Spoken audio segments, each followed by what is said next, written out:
ओम श्री शक्ति नमः। ओम श्री शक्ति नमः। ओम श्री शक्ति नमः।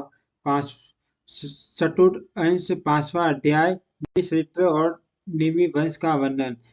श्री प्रसाद जी बोले, इक्ष वाकु का जो निमि नामक पुत्र था, उसने एक सहस्त्र वर्ष में समाप्त होने वाले यज्ञ का आरंभ किया। उस यज्ञ में उसने वशिष्ठ जी को होठा वरण किया। वशिष्ठ जी ने उससे कहा कि 500 वर्ष वर्ष के यज्ञ के लिए इंद्र ने मुझे पहले ही वरण कर लिया है।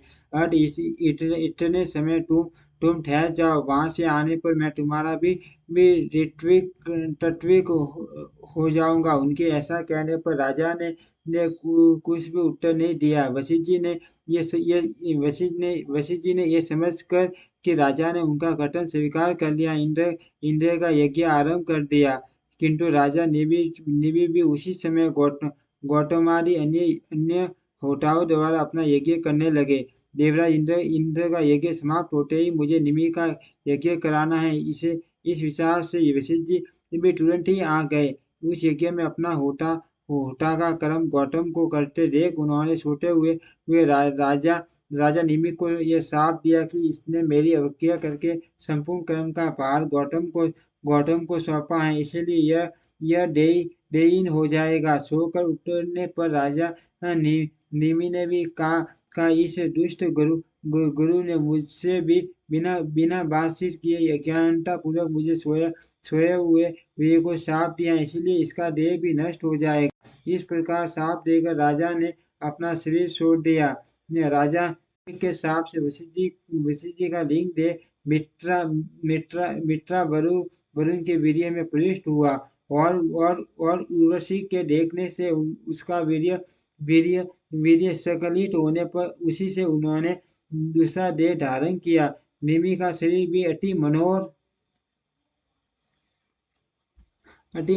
गंध और तैल आदि से सुरक्षित रहने के कारण गला सड़ा नहीं, बल्कि तत्काल मरे हुए देह के समान ही रहा। यज्ञ समाप्त होने पर जब देवगण अपना भाग ग्रहण करने के लिए आए तो उनसे उनसे तत्विक गण बोले कि यजमानों को वर दीजिए।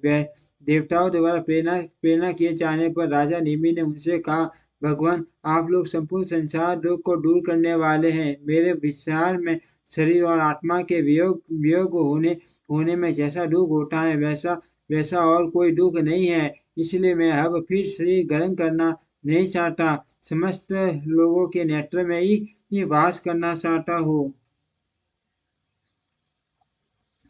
राजा के राजा के ऐसा कहने पर देवताओं ने उनको समस्त जीवों के नेत्रों में अवस्थित कर दिया। तभी से प्राणी निमेषोन्मेष पलक खोलना मुंडना करने लगे। तदनंतर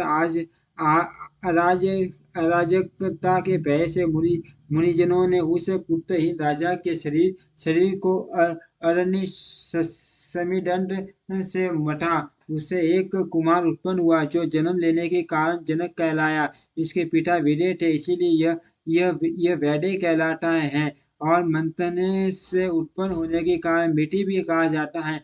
उसके उदावसु नाम पुत्र हुआ। उदावसु के नंदी वर्धन के सुकेतु के देवराज के बरदुक्त के महावीर्य के सुदुति के दुष्ट केतु के हरियश्व के मनु के प्रतीक के कतरत के देमीड के विबुद के माँ धरती के कटरात के माँ रोमा के सुवर्ण रोमा के हस्व रोमा और हस्व रोमा के शीरध्वज नामक पुत्र हुआ।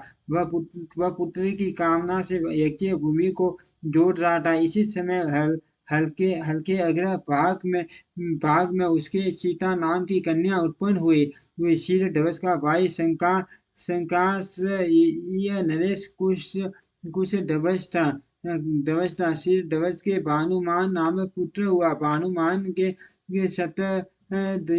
शतद्युमन के सुशी के ऊर्ज नाम के शतध्वज के करती के अंजन के कुरुजित के अरिष्टनोमी के शतायु के सुपार्श्व के संजय के क्षेत्रमाति सेमावी के अनेना के भौमरट के सत्यरट के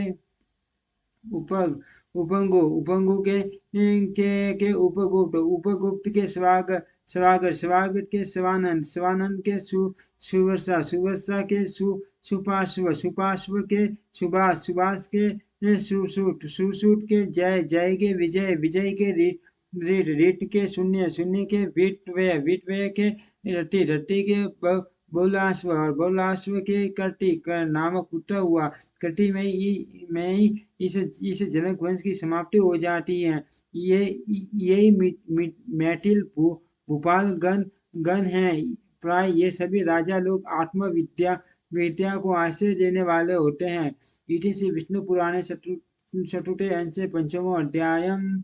ओम श्री शक्ति नमः। ओम श्री शक्ति नमः। ओम श्री शक्ति नमः। ओम श्री शक्ति